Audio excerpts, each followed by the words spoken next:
Krishna Lohan, this is my name. Friends, आज हम आपको कराएंगे पॉलिटिकल का आपका 4th चैप्टर, जिसमें कि मेंशन किए गए हैं मौलिक अधिकार और इसके साथ साथ मौलिक कर्तव्य, यानी कि fundamental rights and fundamental duties. आपको ये चीज समझने जरूरी है कि आपके जो मौलिक अधिकार है वो आपको एक अधिकार के रूप में दी गई है, और जो ड्यूटीज है वो आपकी ड्यूटीज बनती है, यानी कि क्या आपको करना है, क्या आपको नहीं करना है, ये बताया जाएगा किसमें, मौलिक अधिकार और मौलिक कर्तव्य में। दोनों को मैंने कंपैरिजन में भी कराया है, दोनों की मैंने सिमिलैरिटीज भी कराई है। तो दोस्तों, इसको जानने के लिए सबसे पहले मैं आपको बता देती हूँ कि जो हमारा संविधान है उसने अमेरिका से मौलिक जो है अधिकार यहाँ पे ग्रहण किए हैं, और ये कहाँ ग्रहण किए हैं, भाग 3 में 12 से 35 तक। लेकिन यहाँ पर 14 से लेकर 32 तक के जो आर्टिकल है उनका ही जिक्र होगा, और वही इंपॉर्टेंट भी है आपकी पुस्तक के लिए, तो मैं आपको वही कराऊंगी।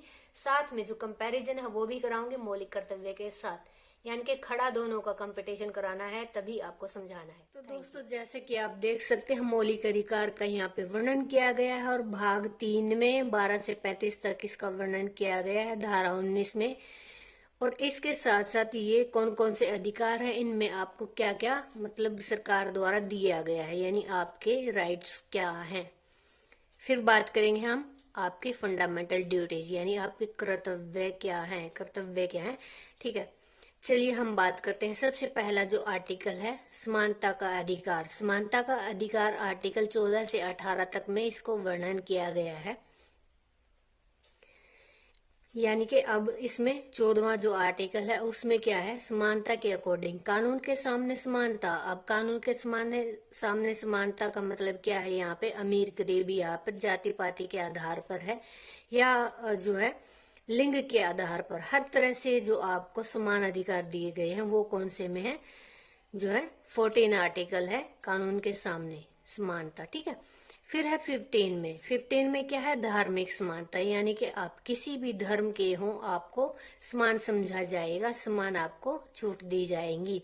ठीक है, फिर है 16 में नौकरी में समानता। अगर आप किसी भी धर्म जाति लिंग से संबंधित है तो आपको वहां भी नौकरी में, अवसर में, नौकरी से रिलेटेड जो भी आपको अपॉर्चुनिटीज मिलेंगी उनमें आपको समानता का अधिकार दिया गया है। 17 में है छुआछूत की समाप्ति, यानी कि छुआछूत की समाप्ति का मतलब क्या है, जैसे पहले अस्पृश्यता की भावना से लोगों को देखा जाता था, छूत की या फिर नीची जाति की दृष्टि से उनको देखा जाता, तो ये 17 के अकॉर्डिंग उसको खत्म कर दिया गया है। ठीक है, फिर है 18 की बारी। 18 में क्या है, उपाधियों का अंत। जैसे कि आप जानते हैं पहले दीन इलाही, अकबर इलाही, जिले इलाही, पता नहीं क्या क्या उपाधियां दी जाती थी, कोई भी अपने नाम के आगे कुछ भी लगा के, राय बहादुर, कुछ भी इस तरह से बड़ी बड़ी उपाधियां अपने नाम के आगे वो लगा लेते थे। तो ये सारी चीजें कैंसिल कर दी गई हैं, किसके अकॉर्डिंग कैंसिल की गई है, 18 के अकॉर्डिंग।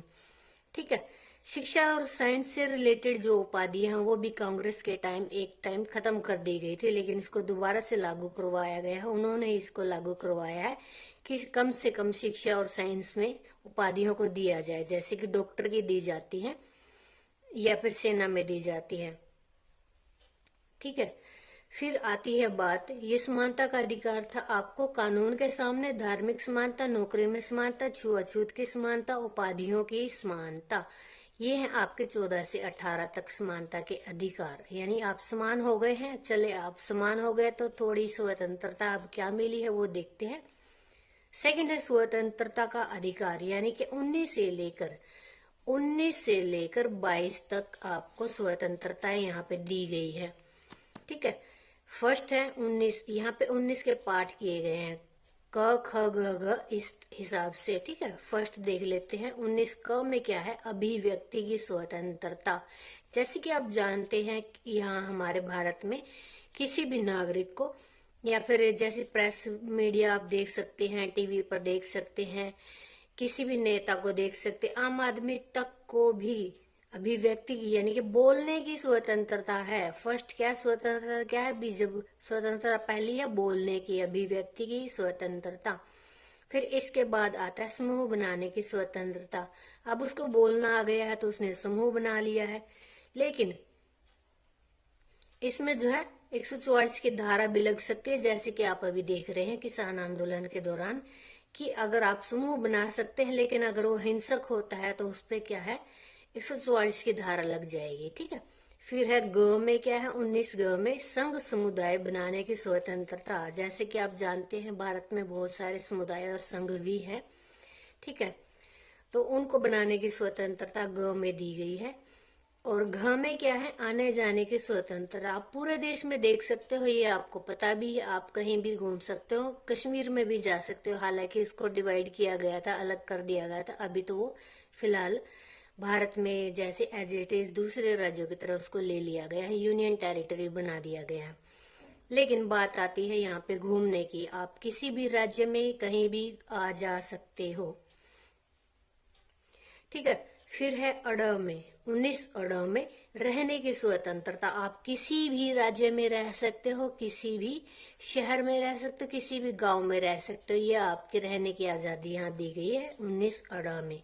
19 च में क्या है व्यवसाय करने की स्वतंत्रता। आप किसी भी देश में अगर चले गए हैं, वहां आपने घर बसा लिया है, तो आप वहां पे कोई भी व्यवसाय करने की छूट रखते हो, किसी तरह का भी व्यवसाय आप कर सकते हो। ठीक है। फिर आती है 20, इसी में चल रहे हैं फिलहाल। 20 की बारी आती है अपराध दोष सिद्धि संरक्षण। यानी अगर आप पर कोई अपराध की दोष यानी कि लगाने की कोशिश करता है, तो आपको उसको सिद्ध करने की स्वतंत्रता है। आप अपना वकील कर सकते हो, आप सरकारी वकील मिलता है आपको सरकार की तरफ से। आप अपने ऊपर लगे किसी भी दोष को सिद्ध करने के लिए वकील कर सकते हो, यानी उसको छूट कराने की आपके पास स्वतंत्रता है। फिर है 21 में क्या है जीवन सुरक्षा अधिकार। यानी कि आपको अपने जीवन की सुरक्षा करने का अधिकार है। इसके लिए भी आपके पास पूरी स्वतंत्रता है कि भी कोई भी अगर आपके जीवन संबंधित आपके जान पर खतरा है, तो आप इसकी सुरक्षा कर सकते हैं, सरकार से इसके लिए सिक्योरिटी मांग सकते हैं। ठीक है। फिर है 21 क में निशुल्क अनिवार्य शिक्षा, जो कि 6 से 14 साल तक के बच्चों को दी जाती है। यानी कि उनके लिए कंपलसरी है कि वो फ्री में और निशुल्क, बिल्कुल फ्री में निशुल्क पढ़े, और उनके लिए बिल्कुल कंपलसरी है कि वो फ्री और कंपलसरी शिक्षा ग्रहण करें। ठीक है। 22वां है बंदीकरण संरक्षण। बंदीकरण संरक्षण का मतलब क्या है कि अगर कोर्ट की तरफ से मान लीजिए आपको कोई अगर पुलिस का अधिकारी पकड़ कर ले जाता है और आपको वहां पर बंद कर देता है, तो फिर आप क्या करोगे? आपको उस बंदीकरण से संरक्षण के लिए कोर्ट में आप याचिका दायर कर सकते हो कि भी मेरे ऊपर ये इल्जाम है और मुझे बंद कर दिया गया। इसमें दूसरी बात ये आती है, इसमें सभी को छूट है कि कोई भी इसके खिलाफ अपील कर सकता है। लेकिन अगर कोई केस ऐसा आता है जिसमें देश हित पर बात आती है, तो वो वहां पे लागू नहीं होता, यानी उसको डायरेक्ट पकड़ के ले जाया जा सकता है। वो कोई वारंट का चक्कर नहीं होता, उसको डायरेक्ट ले जाया जाता है। ठीक है। थर्ड इसमें आता है शोषण के विरुद्ध अधिकार। शोषण के विरुद्ध अधिकार है, कहां से कहां तक है ये 23 और 24 में। ठीक है। 23 और 24 में है। 23वां क्या कहता है कि बलपूर्वक मजदूरी निषेध, यानी कि किसी भी इंसान से किसी भी व्यक्ति से जबरदस्ती मजदूरी नहीं कराई जा सकती है। वो इसके खिलाफ कंप्लेन कर सकता है। जैसे कि पहले चलता था कि दास जो है गिफ्ट में दे दिए जाते थे कि बीतने दास मेरी तरफ से तुझे फ्री है, जा मजे कर। अब नहीं है। अब अगर आपकी इच्छा है तो आप काम करोगे, नहीं तो आपको मजदूरी करने के लिए कोई आपको फोर्स नहीं कर सकता। फिर 24वें में आ जाता है मजदूरी से रिलेटेड, ये तो बड़ों की बात थी। अब 24 में क्या कहते हैं कि आप 6 से 14 साल के नीचे नीचे जो बच्चे हैं, उनको आप किसी भी कारखाने फैक्ट्री में नहीं रख सकते हैं। अगर आपके पास मिलते हैं तो आपको उसके लिए हर्जाना और जेल भी हो सकती है। ठीक है दोस्तों, ये यहाँ तक थे। कहाँ से शुरू हुए थे? 14 से लेकर 23 तक शुरू हुए थे। ये है समानता की, स्वतंत्रता के और शोषण के विरुद्ध अधिकार। यानी कि हम समान हो गए, फिर हमने स्वतंत्रता ले ली, शोषण के विरुद्ध जो है हमने जो है अधिकार प्राप्त कर लिया। ठीक है। दोस्तों अब बात आती है धार्मिक स्वतंत्रता की। धार्मिक स्वतंत्रता का 25 से लेकर 28 तक में यहाँ पे इसको डिफाइन किया गया, यानी 25 से लेकर 28 तक। 25वां जो आर्टिकल है वो क्या कहता है, किसी भी धर्म को मानने व प्रचार करने की स्वतंत्रता होनी चाहिए। ये दिया भी गया है कि आप किसी भी धर्म को मान सकते हैं, किसी में धर्म परिवर्तन भी आप कर सकते हैं, प्रचार प्रसार भी कर सकते हैं, लेकिन किसी एक धर्म का प्रचार प्रसार करके आप किसी को जबरदस्ती नहीं बना सकते। ठीक है। 26 में क्या है, धार्मिक प्रबंध की स्वतंत्रता, यानी कि आप अपने धार्मिक आयोजनों से संबंधित कहीं भी कोई भी प्रबंध कर सकते हैं, सरकार से डोनेशन मांग सकते हैं। फिर उसमें आता है, अगर आप सरकार उस पर डोनेशन करती है तो उस पर सरकार से आप उसमें टैक्स पे छूट भी मांग सकते हो। धार्मिक व्यय पर कर छूट की है 27वें में। 28वां क्या कहता है कि शिक्षण संस्थानों का अधिकार है, यानी कि आप स्कूल में धार्मिक शिक्षा दे सकते हो, लेकिन किसी एक धर्म की शिक्षा नहीं दे सकते हो, यानी आप वहां पर किसी एक धर्म की शिक्षा नहीं दे सकते हो, आपको अदर सब्जेक्ट भी पढ़ाने पड़ेंगे। फिर है 5वां क्या है, सांस्कृतिक तथा शिक्षा का अधिकार, ये है 29 से 30 तक, 29 से 30 तक। ठीक है दोस्तों। 29(1) में क्या कहा गया है कि अल्पसंख्यकों के अधिकारों की स्वतंत्रता। अल्पसंख्यक कौन होते हैं, जो कि संख्या में कम होते हैं, जैसे कि मुसलमान और सिख हैं हमारे भारत में, क्रिश्चियन भी हैं। ठीक है। तो इस हिसाब से उनके अधिकारों की स्वतंत्रता का अधिकार यहाँ दिया गया है। और यहाँ पे इसमें 30 में क्या बताया गया है, शैक्षणिक संस्थानों की स्थापना करना, प्रबंध अधिकार। अल्पसंख्यक जो है अपने शैक्षणिक संस्थानों की जो है स्थापना कर सकते हैं। ठीक है, उनको इसके प्रबंध का अधिकार दिया गया है।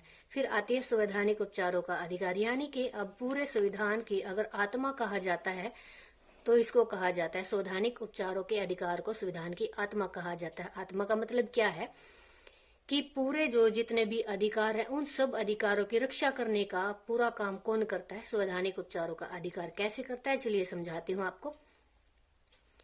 बंदी प्रत्यक्षीकरण, यानी कि पहचानना। बंदी प्रत्यक्षीकरण होता है अपने आप में पहचानना। मैंने इसके लिए डिफाइन यहाँ कर दिया है कि आप बंदी को पहचान कर उसको जेल में ले जा सकते हो, उस पर केस थोप सकते हो, आप बिना वारंट भी ले सकते हो। लेकिन अगर कोई आम नागरिक है, उस पर कोई छोटा मोटा जुर्म का आपको पता लगता है तो आप उसको बिना वारंट के नहीं ले जा सकते। सेकंड, उसको बिना कसूर के साबित हुए आप जेल में नहीं डाल सकते, उस पर केस नहीं चला सकते। ठीक है, बंदी प्रत्यक्षीकरण यानी बंदी को पहचान कर आप जेल में डालेंगे।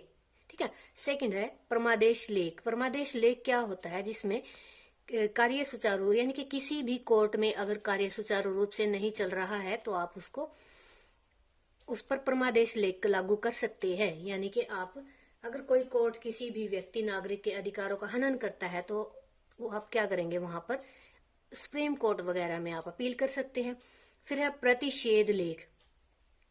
हाई और निम्न कोर्ट के फैसले पर रोक लगा सकता है, यानी कि सुप्रीम कोर्ट को हक है कि वो हाई कोर्ट यानी कि जो स्टेट का कोर्ट होता है, और निम्न कोर्ट कौन सा होता है, जो जिला यानी कि डिस्ट्रिक्ट कोर्ट है, उसमें अगर कोई फैसला चल रहा है और वो बिल्कुल से मान्य नहीं है, और अब कोई व्यक्ति अगर उससे रिलेटेड सुप्रीम कोर्ट में अपनी अपील लगा देता है तो सुप्रीम कोर्ट निचले जो कोर्ट है दोनों के दोनों इस पर उनको रोक लगा सकता है, रोक सकता है, या अपने पास भी मंगवा सकता है। ठीक है। फिर आती है अधिकार परीक्षा।